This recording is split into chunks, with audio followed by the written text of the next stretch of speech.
29th, 4:30 p.m. Taylor, can you? Next. I think it may have just connected. It looks like it just did. Okay.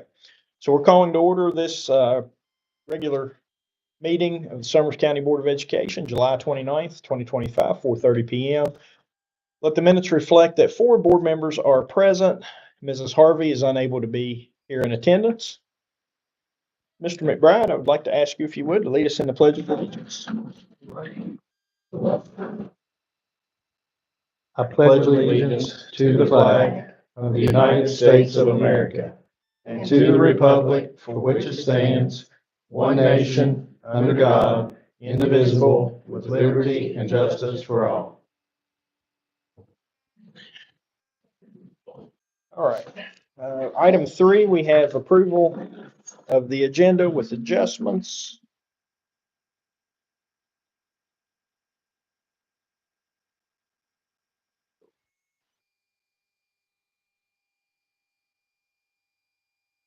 Some of this that I can actually just vote on the bill. Yeah, that's one I was wanting to just double check and make sure that nothing had slipped.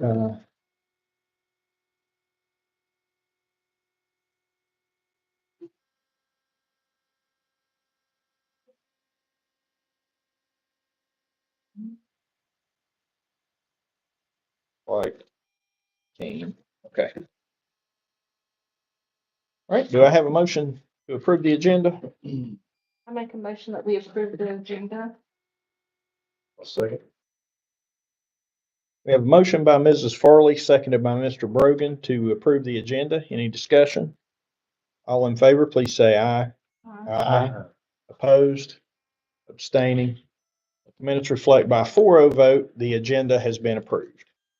Item 4, we have a presentation, Together We Grow Task Force.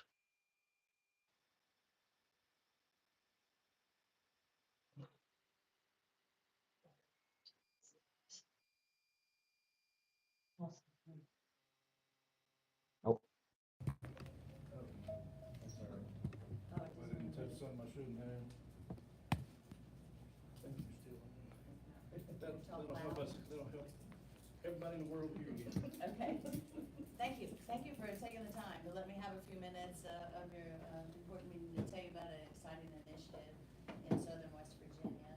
It's called Together We Grow. I'm going to tell you a little bit about myself, give you some background. My name is Melissa Colagrasso, and I am the owner of a child care program in Fayette County. I've had that program since 1995. It's a nationally accredited, top-level program that serves 160 kids. And we've been through some ups and downs over 30 years, but, and a lot of that passion led me to the Together We Grow project. So knowing my background is in early childhood education and in child care brings me to the next step of Together We Grow.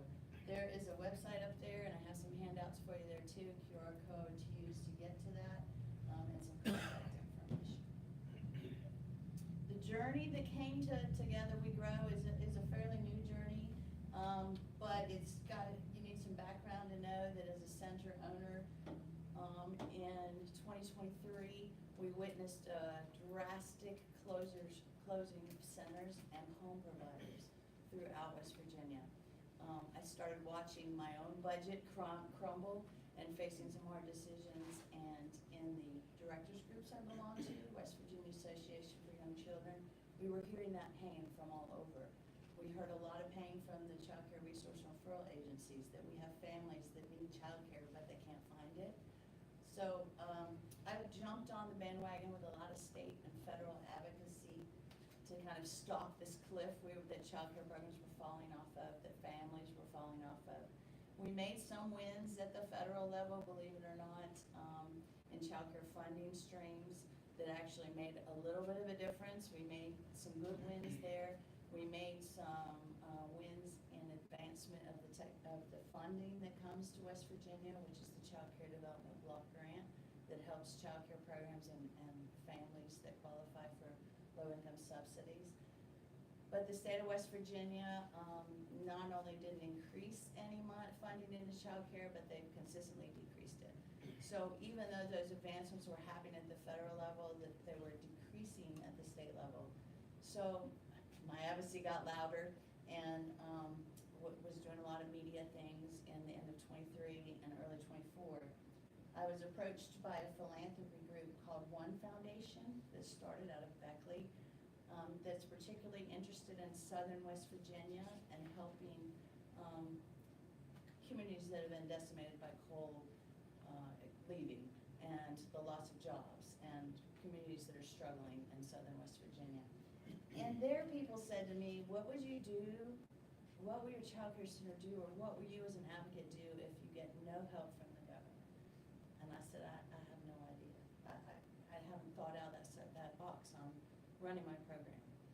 So I made a decision then.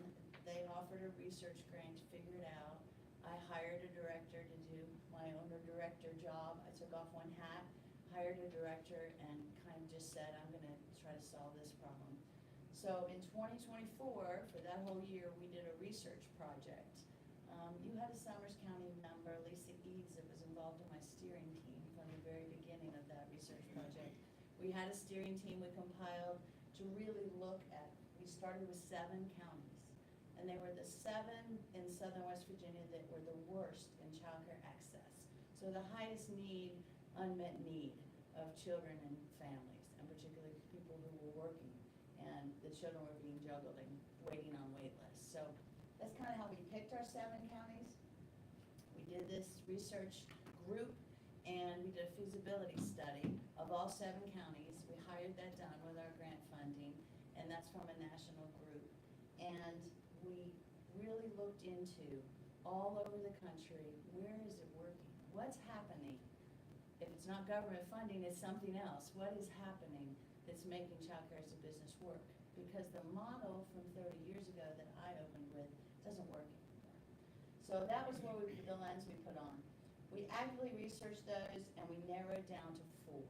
Those 4 counties chosen based on the feasibility study, the most likely to be successful in implementing new projects, the most interest from the community, the most involvement we could get, who wants to solve this problem. We landed with Fayette, Nicholas, Greenbrier, and Summers. Community-specific task force groups were assembled at the end of 2024, and we put together recommendations for that plan. Summers County at that time did not have a completed plan. They didn't have a team. They didn't have a task force. But our steering team felt so strongly that there were so many possible solutions. We saved a place and we put in our implementation plan. Here's everybody else's ideas. Summers County is going to come along. There's so much potential for solutions that we have found. So we kept that place in there. That implementation grant was awarded in the spring of 2025. So we've put our other task force in the other counties into force. They're working on some of the ideas they had, and Summers County is getting there. So Together We Grow's vision in this implementation plan is Together We Grow envisions a community where every child has access to high quality is very important, affordable childcare, and every parent can pursue career goals with peace of mind. We know we're going to partner with local businesses, and we aim to repair and support our childcare infrastructure. We really have to focus on ensuring sustainable, high-quality early education programs, not just one fix, but making sure it's a sustainable fix. Everyone has a place at this table. This is to be a community-led initiative according to the grant funders, so we need community behind it. This isn't me coming up with solutions. This is at each community figuring it out. The research data for Summers County, there's 36 pages. It's enormous. That's available to anybody that needs it in your community. I can roll it out there. Lisa Eads has it, and we share it with anybody. But it really took a deep dive into where in the county looks like a successful place, and the population, and whether we would be dealing with a high subsidy population or a high income population, how to meld those together in your business model. Very basics here on a cover page that was a summary, but if you get bored one day and want to read about the demographics relating to childcare, there's a lot here to read. Here's some basic stats that seem to matter to this group. Early childhood education opportunity, there's 960 children living in Summers County under the age of 9. Children under age 6 with all adults in the home working, there's 254. Now, this data was the end of 2024, so it could have changed a little, but this is that data from that study. Number of childcare slots available is 60, and I confirm that that is current. There are 60 slots available for 254-ish. So we have to ask ourselves, where are they spending their early childhood years? Where are they? If their parents are working, where are they? So we need to explore that in Summers County. Where are they? Are they okay? Are they with family? Is it working? Or are we really looking for that many spots? Family structure in Summers County, 3.9% of the families, or 3.9% of your population is single parent male, and 5.5% of single parent females. 20.7% of your population in Summers County are married with children. Children being, childcare age. That's where we were focusing on. So we really believe at Together We Grow, and through our research, that LEA and childcare partnerships in West Virginia can really improve early childhood education outcomes in all settings, even for the children at home. A community who has combinations and relationships with childcare and their education agency is more successful. Here's some opportunities that have been addressed and that this task force in Summers County will be talking about. That's why they wanted me to come kind of share these.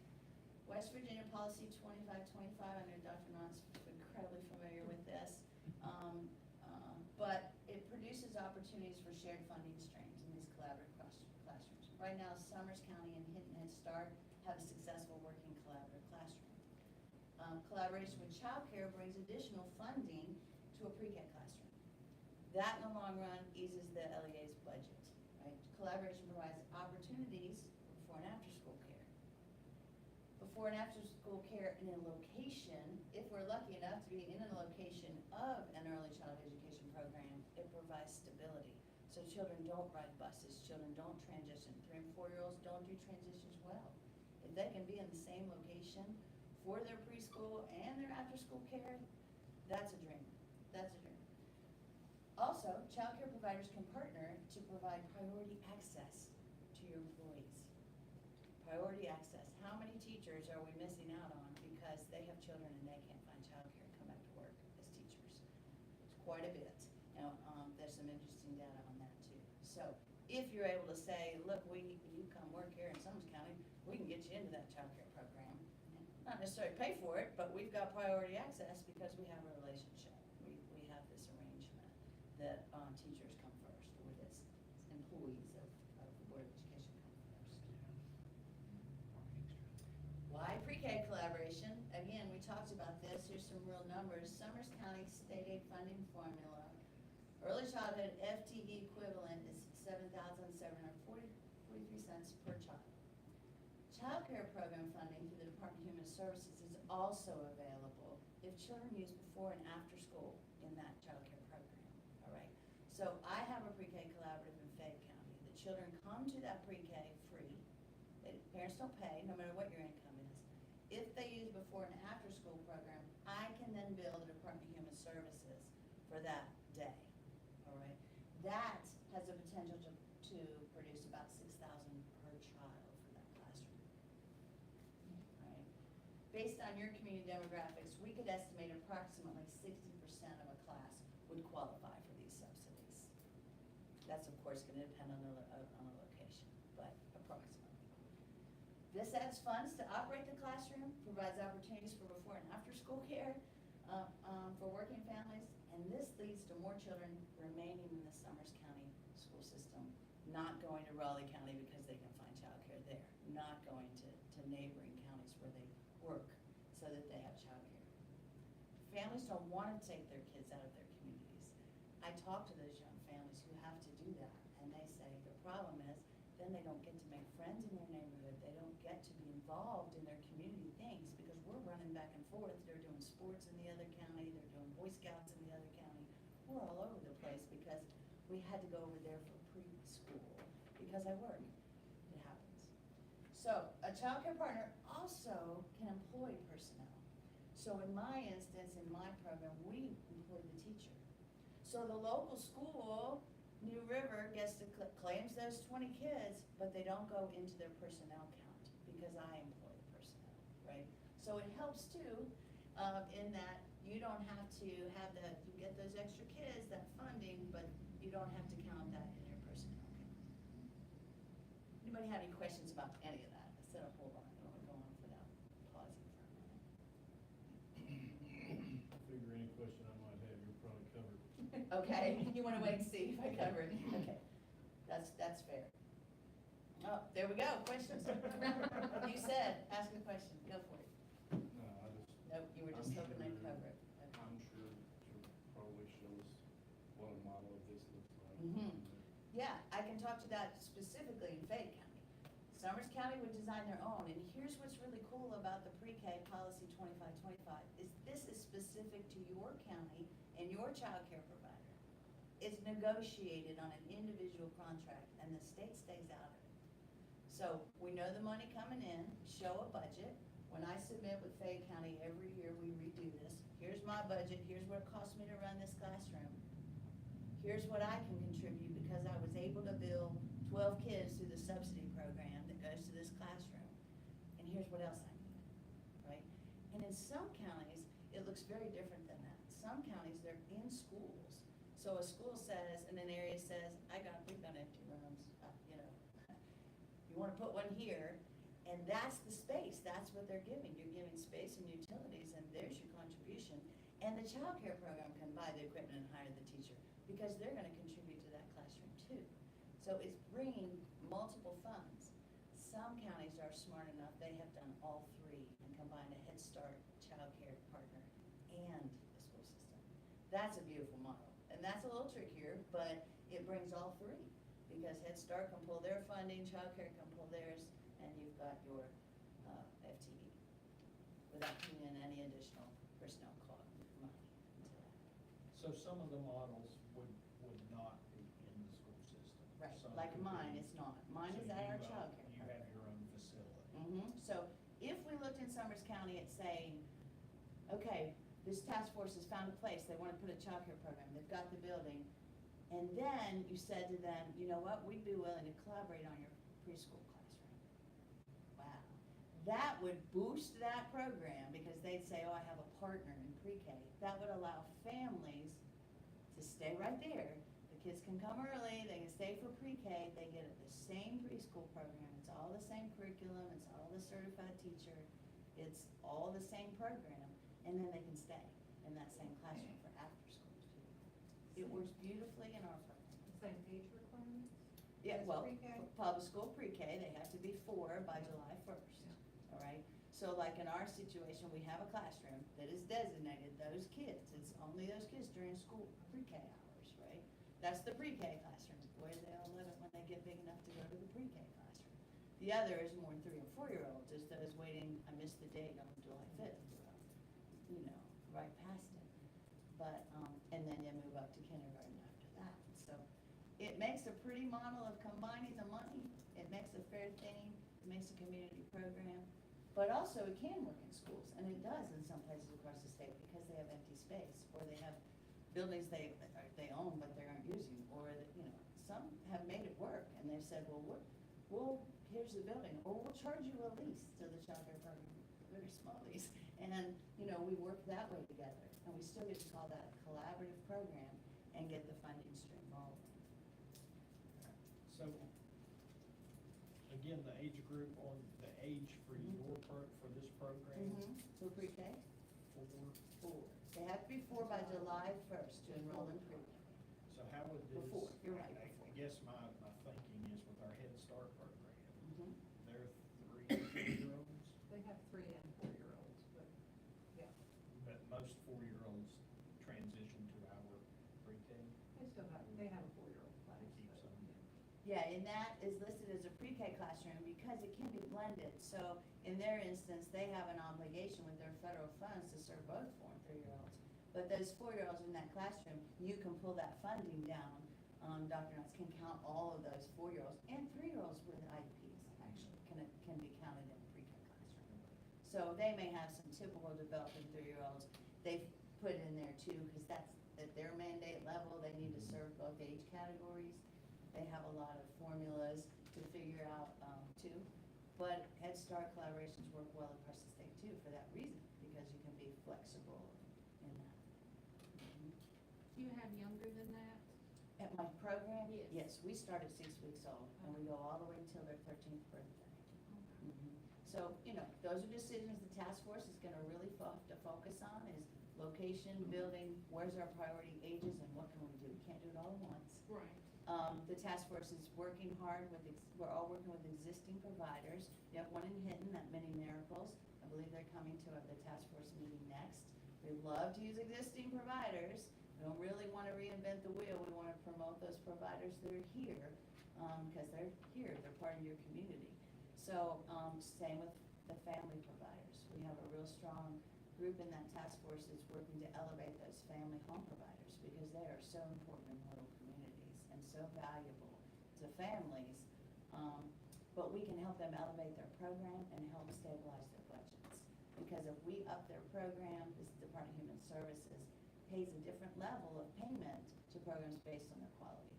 And so we're gonna really try to dig into that and help them with whatever little bit they need to get, that recognition and fair payment for the service they're doing.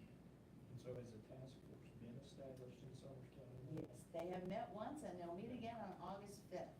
And the meeting is at 11 o'clock at the Memorial Building in the upstairs conference room. Everyone's welcome.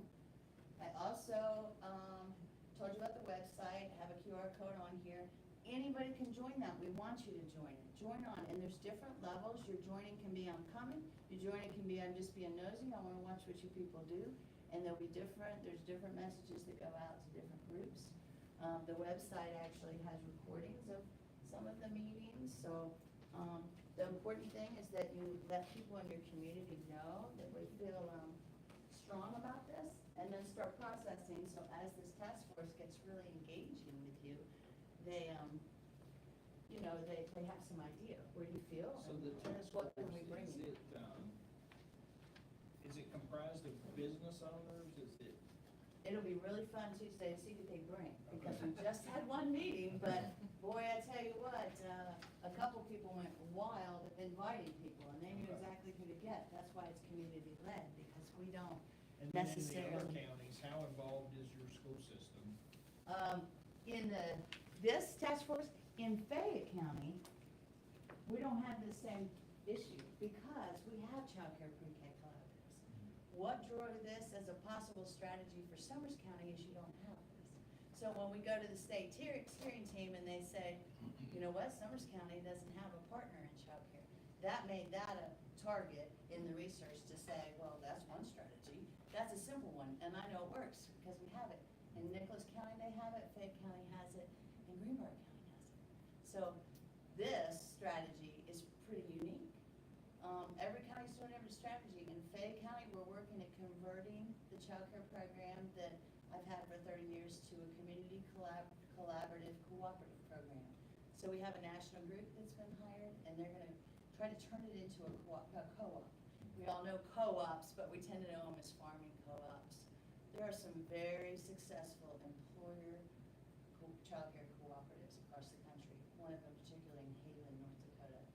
Nicholas County is working on that model too, but they're starting from scratch. Fayette County's gonna convert and do a pilot of this, project. So every county has a different kind of plan where they're heading. Greenbrier County is working hard on, a cooperative for childcare providers. They have enough childcare providers, but they're all struggling. And so they're trying to take a method of, let's pull them together and do shared services, shared resources, see if we can't make our budgets work a little better. So everybody's a little different strategy, but they all involve high quality and including existing providers in what they do. All right, so there we go. There's how you get interested in it, ask questions. I'm available as a resource if any questions come up. I'm there for the task force. I'll be there on Tuesday's meeting. After that, I don't necessarily make it to all the task force meetings, but in September, we do a group meeting. If you join that list, you'll get an email that says, everybody in Southern West Virginia is meeting for this one, and it's virtual, and you get a report out from every county, so you get to hear what's happening.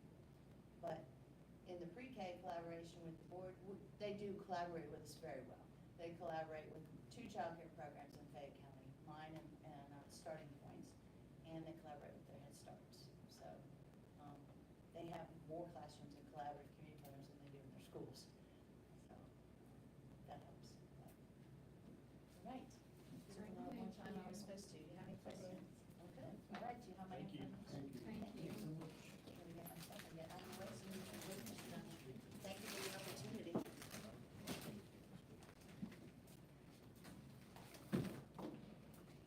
All right, item 5, public comment. Item 6, we have the superintendent's recommendation for approval of the minutes from the July 8th, 2025 meeting.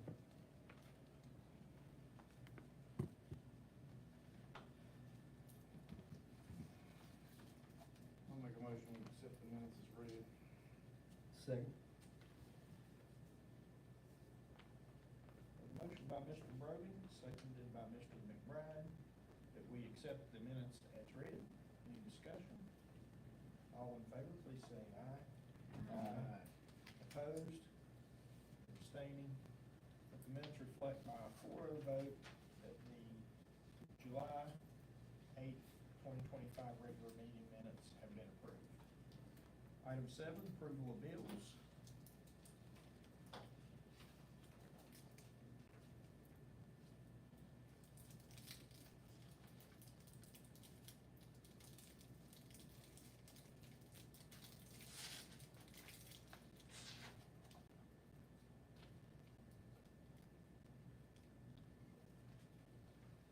I'll make a motion to approve the bills.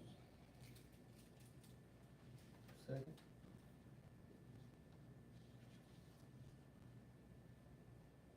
A motion by Mr. Brogan, seconded by Mr. McBride, that we approve the bills. Any discussion?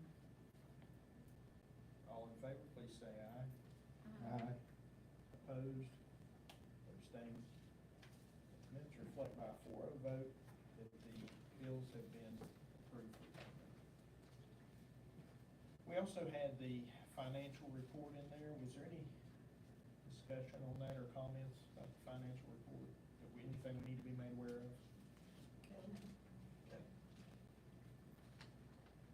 I appreciate all the numbers that you accumulated for us, Taylor. And no news is good news.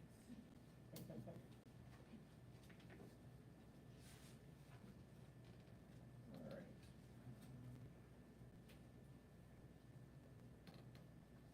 Item 8, old business. This is discussion or possible action regarding superintendent evaluation. This is one we had on a previous agenda, and I had talked to Dr. Knott and told her I would reach out to find out what we needed to do as a board with our superintendent situation. I did hear back from Mr. Jeff Kelly at the state. I think I included you on the email. Jeff Kelly recommended that we reach out to our county legal for advice, so I've sent that to Trey. Mr. Kelly just indicated we should have a documentation process of the things that happened between February and March when Dr. Knott was appointed interim. So we will, before September 15th, be setting goals for Dr. Knott, even though she'll still be in the interim. We'll set goals for the next school year, and we'll move forward with that for the 25-26 school year. But once we hear back from Trey, then we'll know how we need to document what took place. And that way, if there's any question on why a superintendent evaluation was not done for 24-25 school year, we'll have that documentation. So we'll take no action on that one. Is there any other discussion for that? Any questions? All right, discussion or possible action to approve purchases over $20,000. There is an attachment here, per policy. The only ones that really need to come to us for approval are the ones that are new but out of Transparency, I believe was the way it was put in the email, and I appreciate the transparency. We have been given a list of all purchases that are over $20,000, and that is also, the public can see what that money's being spent on as well. So there are quite a few, but all these are recurring expenditures. There's nothing really that's new or one-time. Charger's new and. Charger, okay. The, air conditioner. Wilson language is professional development. Haven't we used them in the past, We've though? used them in the Okay. past, but this is a specific. Okay. So, how long has the AC, this SESC HVAC work? That's for the gym, I understand. It's the gym. Are we just facing this now because the budget for that was not available until now? It's my understanding this is new. From what I understand, as soon as we all went home for the summer, the air in the gym went out. And so they've been trying to work on it this summer to get it repaired. That's what I understood from the previous facilities director. So what you're saying is we should not have allowed you all to go home for the summer? No, sir, that's not what I'm So, saying. as far as that goes, there are two HVAC or there's an HVAC and there's an air conditioning charge. One's SESC HVAC work and one's trained SESC. Are those related or are those separate? Those are separate. One was open so that, Eric with Train could come and to any of the schools Okay. and assess things and give us a quote for that. The other one, the $30,000 one, specifically for the high school. Okay. I asked him to separate that just because I thought, that is something new, Mhm. it's a facility issue, and We're pulling funds out of county funds to take care of that. What was our maintenance budget? Did we have any carryover by any chance to help us here, or is this completely gonna hit on the new budget? So I built obviously some work into the facilities budget. It wasn't a line item carryover per se. But I mean, I think we can make it work. I don't think we need to go without air conditioning if that's what you guys think as well. Well, look, sometimes you gotta do what you gotta do. We went many years without AC in that gym, so if you feel like it's there, I trust your judgment, but if you don't feel it's there, feel free to let us know, because sometimes hard decisions have to be made, and that's just the way it is. I agree, and it's early on Yeah, in the exactly. budget. I mean, none of us can know what's to come in the future for this I year. coached in that gym for many years with no air, so it can be done. It's no fun, but it can be done.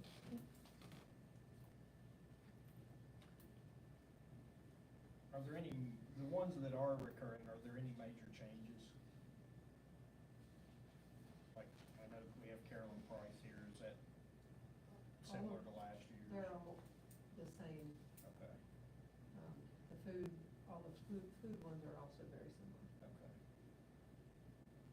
As far as Matheny Motors, is that, do we know what that one's for? What's the value of that one? 25? That's gonna be parts and service, just Okay. a blanket.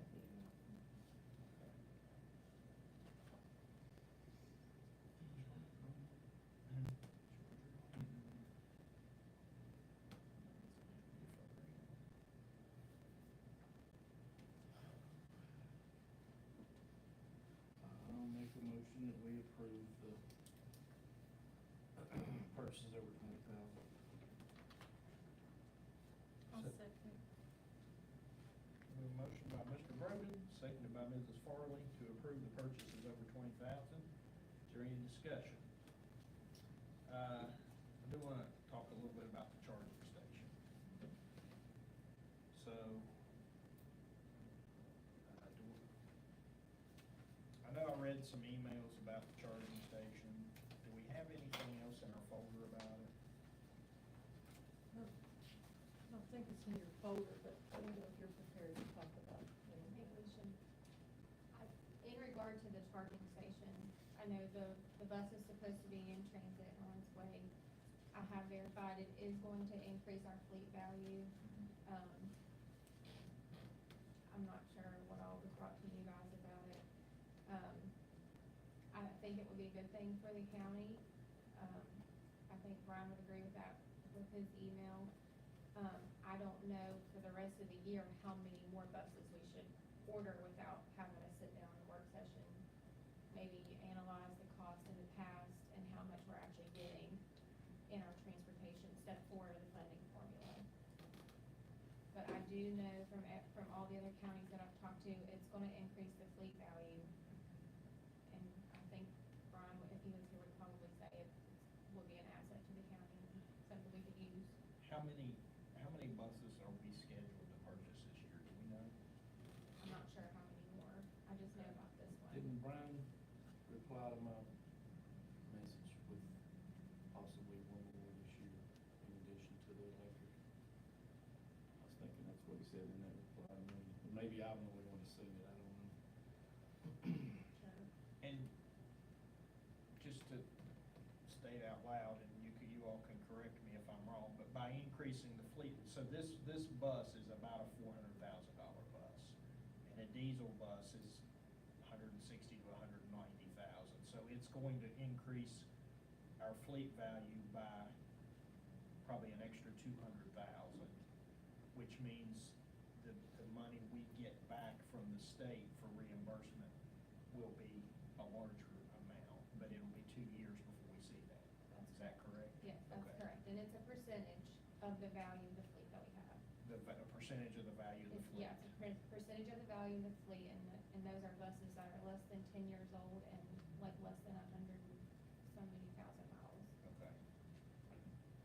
And, do we have, and I know Brian, this question will probably need to go to Brian, but I'm curious to know, do we have any buses that are outside of that age and mileage? Yes. So we do have some that we're currently using? Okay. Kayla's been gathering a lot of information around buses. We thought maybe it could be a work session, when Brian would be here, Yeah. be a part of it as well. Yep. Any other questions?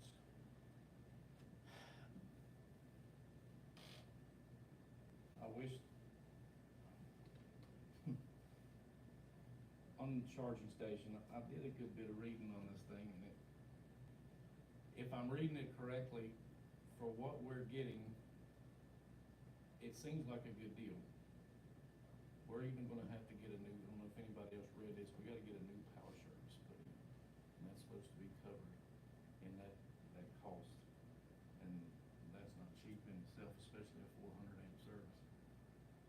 But the one thing that's on there that I mentioned earlier to a couple was there's a $7,500 charge for a 5-year, I don't even know what it's called, it's technological something, and that takes it out of my world completely. But best I can tell, it just seems like it's something that you can monitor the charging on a handheld device or on your computer or something. And I'm just not sure that we need to spend $7,500 on that part of the fee that's we're being asked for. Does anybody have any knowledge of what I'm talking about at all? I know what you're talking about, the service agreement for the Yeah. next 5 years. I'm not sure what it entails. So the service agreement itself is 7,500, so that may entail more. $1,500 a year. That may entail more than just the app for viewing the status. It may be service that they would come in and inspect the charging station. I'm speculating here, but it could be an annual inspection of the charging station, whatever. So, we have to move forward with this to get the whole thing coming, but I would love to be able to stop that $7,500 if it's not really an important part of it. Not sure how we go about that. Well, this covers the charging station. Is there gonna be an additional charge for the bus as well? Do we know what that's gonna be? I think it's about 50,000. But that's still cheaper by 80 to 90,000 than if we get a diesel bus. Total, I mean, between the charging station and the bus. I'm not It's a sure good what the bit cheaper. cost of the bus is this year. Okay. Either way, it's a savings for us, and it increases our fleet value, so we'll get more money back. Okay. Any other questions about purchases?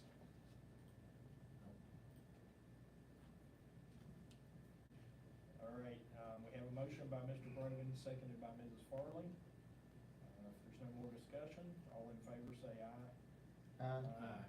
Opposed, abstaining. Let the minutes reflect by a 4-0 vote that the purchases over 20,000 have been approved. Item B, discussion. Before we Sorry. move forward, Dr. Knott, if you would ask Brian about that, if it's not something we absolutely have to have, if it's just something to make it nice and easy, we can do without that, I'd like to get some information. Now, if it is a service agreement, if somebody's gonna come and inspect the thing for us and do some necessary tweaking time to time or whatever, by all means, we need it. But if it's a convenience thing, that's my point. I don't know if we need it. Absolutely. All right, item B, discussion or possible action to approve classroom coverage during planning period. This will be $30 if teachers use their planning to cover the classrooms. And we already have this in place, and it's just a renewal, or? Yes. Yes. Is the Same- amount, same same amount. amount? I'll make a motion that we approve the classroom coverage. Second. A motion by Mr. Brogan, seconded by Mr. McBride, that we approve the classroom coverage during planning. Any discussion? All in favor, please say aye. Opposed? Abstaining? Let the minutes reflect by a 4-0 vote, the classroom coverage has been approved. Item C, discussion or possible action to approve the following child nutrition bids. We have the Mountain Steer, which is a rollover. Gordon Food is also a rollover, United Dairy, and then Tri-County Produce. Rollover as in prices stay the same? We have an option when we bid to roll it over twice, so we can have a 3-year before we have to bid again. Mountain Steer and Gordon Food are bids that go through our co-op, so they are good prices. We've been doing that And they, yeah, and those have not significantly changed. United Dairy, Tri-County are ones we do at the county level. Those are new bids, so they'll be rolled over next year. I make a motion that we approve these nutrition bids. A second. We have a motion by Mr. McBride, seconded by Mrs. Farley to approve the nutrition bids. Any discussion? All in favor, please say aye. Opposed? Abstaining? Let the minutes reflect by 4-0 vote that the child nutrition bids have been approved. Item D, discussion or possible action to approve the MOU with DBA Pinnacle Life Services. This is Carolyn Price, Stevens, psychological testing. This one is the same as last year. I kind of got ahead of myself because it was in with the same papers as the large purchases. I'll make a motion we approve the MOU. Second. We have a motion by Mr. Brogan, seconded by Mr. McBride to approve the MOU. Any discussion? All in favor, please say aye. Opposed? Abstaining? Let the minutes reflect by a 4-0 vote that the MOU with DBA, with Pinnacle Life Services has been approved. So nobody has any objections, we can probably do E, F, and G all at one time. Still have questions. You guys, any objections?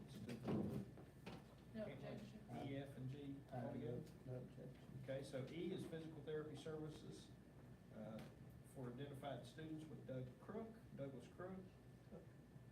Cook, thank you. I'll blame that on my bifocals. F is discussion of possible action to approve MOU with Lilly Therapy Services for identified students. This is occupational therapy. And MOU for G with A to Z Speech Therapy. This is Jody France and Elizabeth Snyder, Speech Therapy Services for identified students. I make a motion that we approve the aforementioned MOUs. Second. We have a motion by Mrs. Farley, seconded by Mr. McBride, to approve the 3 aforementioned MOUs. Any discussion? All in favor, please say aye. Aye. Opposed? Abstaining? Let the minutes reflect by a 4-0 vote that the aforementioned MOUs have been approved. Item H, I'm going to let Mr. McBride, if he would, handle this one, and I'm going to recuse myself as I am a potential chaperone for these 2 trips.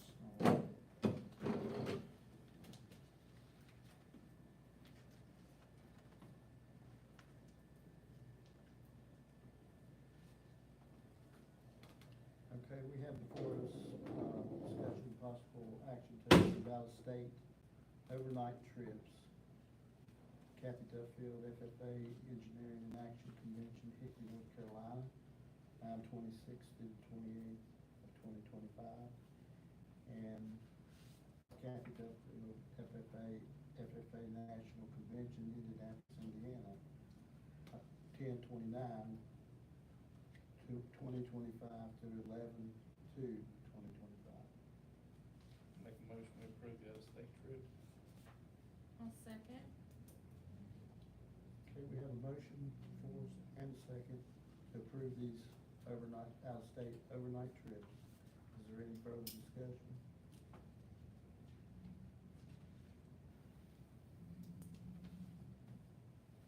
No. All right. All in favor, say aye. Aye. Opposed? Let the record reflect by 3-0 vote, the motion carries with Mr. Angel recusing himself.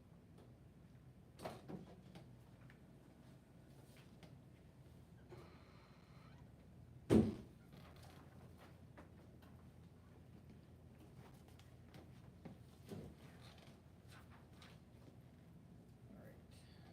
We are at item I, discussion or possible action to reinstate student from expulsion status. I'll make a motion according to West Virginia Code 6-9A-4, paragraph 2, students discipline, that we go into executive session. Second. Motion by myself, seconded by Mr. Brogan, that according to West Virginia Code 6-9A-4, paragraph 2, student discipline, that we go into executive session. Any discussion? All in favor, please say aye. Aye. Opposed? Abstaining? Let the minutes reflect by a 4-0 vote, we will go into executive session. The time is 5:22 p.m.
Executive session ended at 5:25 PM. We have recommendation from the superintendent to reinstate students. There are 2 from expulsion status. I'll make a motion that we accept the superintendent's recommendations in regard to the 2 students. Second.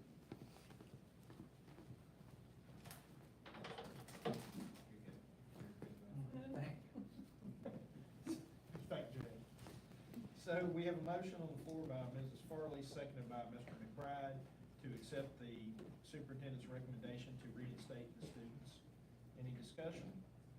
All in favor, please say aye. Aye. Opposed? Abstaining?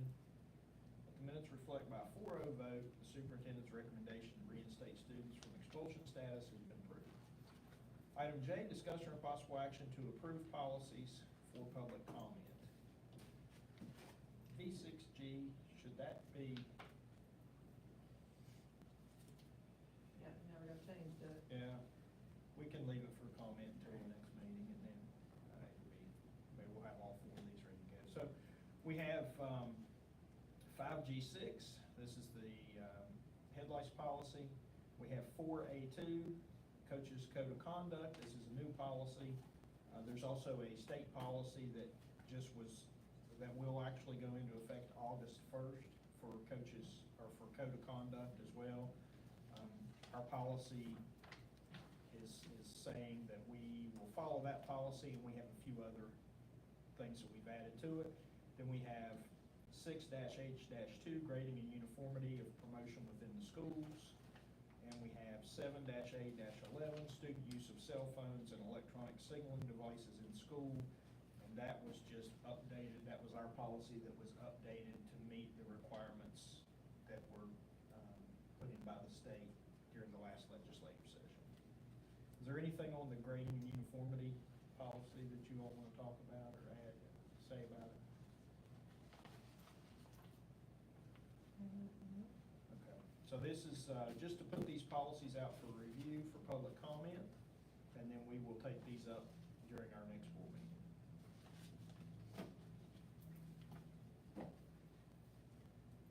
I'll make a motion that we place these, approve these policies for public comment.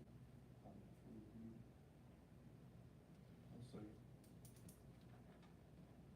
We have a motion on the floor by Mr. McBride, seconded by Mr. Brogan, that we approve these policies for public comment.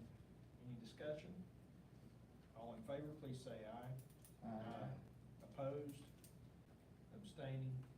Let the minutes reflect by a 4-0 vote that these policies have been approved for public comment.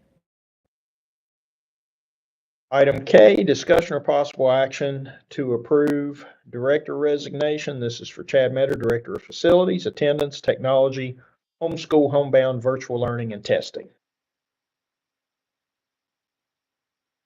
Make a motion, we approve the resignation. Second. We have a motion by Mr. Brogan, seconded by Mr. McBride to approve the resignation. Any discussion? We have someone to, is there going to be a recommendation later on to fill that position? Okay. Thought it was, but the way it was listed in the personnel, I wasn't sure if it was for this one or the other. Okay. Okay, so we have, any other comments, questions? Okay, we have a motion by Mr. Brogan, seconded by Mr. McBride. All in favor to approve director resignation, please say aye. Aye. Opposed? Abstaining? Minutes reflect by a 4-0 vote that the resignation, director resignation has been approved. Discussion or possible action regarding school resource officer MOU.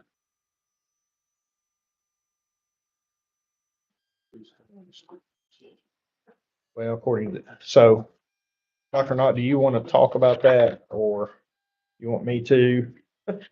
So, according to our MOU, if there's any change made to the MOU, it has to be brought before the board. Is that Am I stating that If correctly? we're supposed to, the parties will meet annually to review and if necessary, modify and approve this agreement. Right down And here. it had not been modified or approved since we didn't even have a new one for this year, so. So the MOU that's in there, which I hope is the right one was for, that's Summers County High School, yeah. The most recent one we could find was dated May of '23. But having said that, we had an SRO all last school year. But we have tried to find grants and a way to fund this because the board agrees to pay 9 months of the 12-month salary of the SRO during the school year, necessary overtime, et cetera. Or employer shareable related benefits. And with loss of funding, and cannot find a grant to support this, we cannot support this, Can't renew it. can't renew it. So we just need to avoid it, is that what we? We don't even have a current agreement, so. I did reach out to the county commission via email only, but, asking them to come in because we had to meet according to the MOU. And I haven't been able to schedule a meeting. But we're getting ready to start a school year. I didn't want to keep this dragging on. We really did try to find grants. The grants we found either could not be used to write for a SRO or could not be written by the Board of Education, or were not open yet to even apply for it. And I want to say I appreciate you and Ms. Jones doing all that checking and trying to find it. And I hope we can continue, like the one grant you said, We're gonna keep looking. It's not open. it's not open yet. And if it becomes available, then maybe we can, And that is one that the county commission, I think, has to write. But Right. We went to a meeting, or Ms. Jones did, which we thought was gonna be a grant writing meeting, but it didn't turn out to be that. But, we're willing to work with them. And We'll write it and get them to sign it if that's what it takes, so. so only suggestion I'll give is with this, if you could reach out to the sheriff's department, because of the wording in the MOU, it's a partnership between Summers County Board of Education and the Summers County Commission through the Summers County Sheriff's Department. So let's see if we can reach out to Okay. Justin and maybe, we can go ahead and get that ball rolling as far as looking for funds or grants for the next school year. And also trying to find out if they have a more current copy of an agreement that maybe we don't have a copy of. And it looks like this agreement was just, Hinton Area Jumping Branch and Talking. Now, see, So there must be No, a I've separate. got the right one in mind. Okay, And I threw away the other one. Sorry. no, it's They okay. printed out both of them. Yeah, Yeah, that was the year we had 2 SROs. okay, Was the last time this was signed, all right. so, Yeah, and I know I'm sorry. I gave you- one of the grants that we had talked about with, Dr. Knott and myself had discussed, it allowed for a type of, we'll say security, but not, it didn't fund a law enforcement officer for that. So, I think that if, I hate to go, this school year, but I think this gives us time to start looking for funding and try to get some grants. And also, maybe if we reach out, there was an individual, Mr. Cunningham. I'll send you his information again. I think we had talked about him once before. If he's still in that position, he was appointed over school security at the state level. And maybe he can point us in the direction of some grants or funding. Rob Cunningham, I believe is his name, Rob, but I've got an email from him. I'll track that down.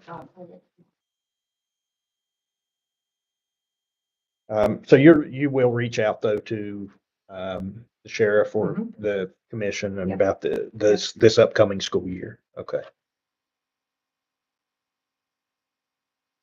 So we'll take no action on that one. And that gets us to personnel. Let me find my sheet of paper here. All right.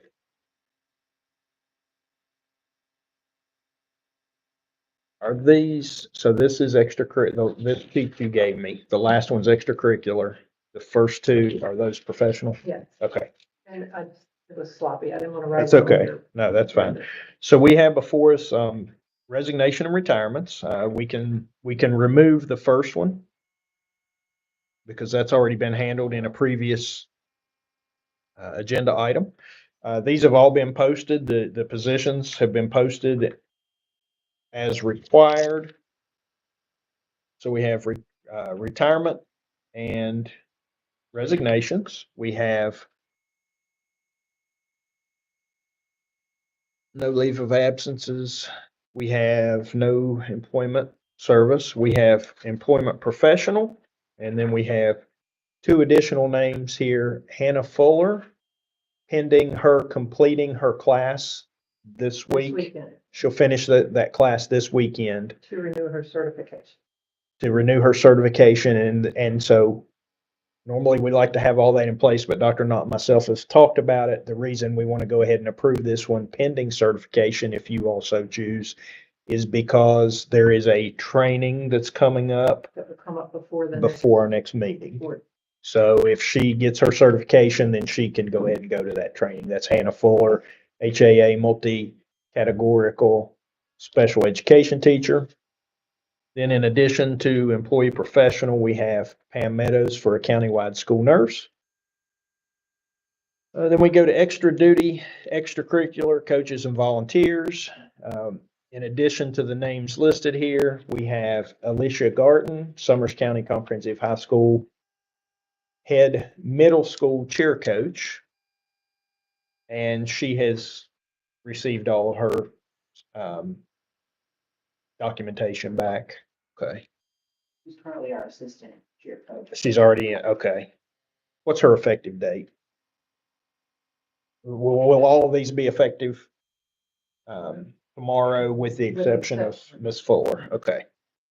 Then we have substitute professional employment and we have substitute service and no one for substitute service. So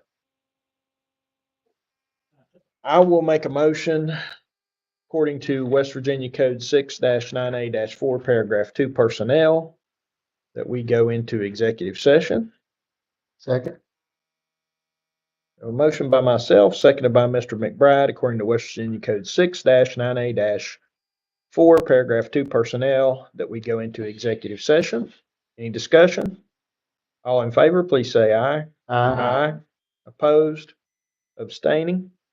Let the minutes reflect by a 4-0 vote.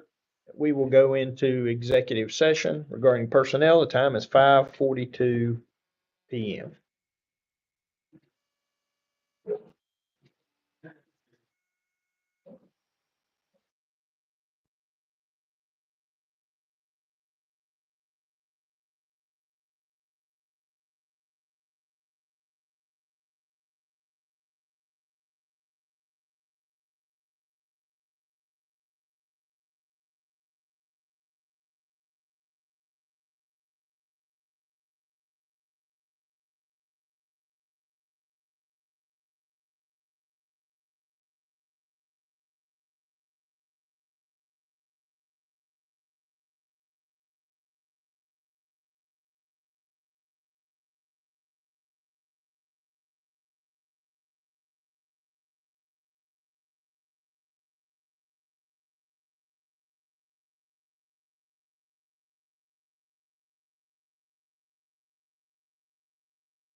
ended at 5:55 PM. We have before us the superintendent's recommendation for personnel. I make a motion that we accept the superintendent's recommendation in regard to personnel, and I further move that in regard to the 9 through 12 assistant football coach, that we change the effective date to tomorrow, please. And tomorrow is the 30th. 30th. I'll second. Okay, we have a motion by Mrs. Farley, seconded by Mr. Brogan, to accept the superintendent's recommendation for personnel with the change for the effective date of the 9 through 12 assistant football coach to 7/30/2025. Any discussion? All in favor, please say aye. Aye. Opposed? Abstaining? The minutes reflect by a 4-0 vote that the superintendent's recommendation has been approved. Item 11, superintendent's report. I'm not very good at this. I don't have anything. You're fine. That's fine. No news this evening, like I say. I'll try that. Well, it's the summer, so there's a lot going on, but there's not as much going on. All right. Item 12, point of privilege. Mrs. Harvey is not here, so Mrs. Farley. Well, the summer's rapidly coming to an end, and before you know it, just in a couple of weeks, we're gonna be starting school again. I've seen a few teachers that have had, lists online of a few things they needed for the classroom, and if you do have that list, don't hesitate to put that out there, because I'd be happy, I'm sure all of us would be happy to contribute to that list. And I just wish everyone a very happy 25-26 school year. I can't believe I'm even saying that out loud.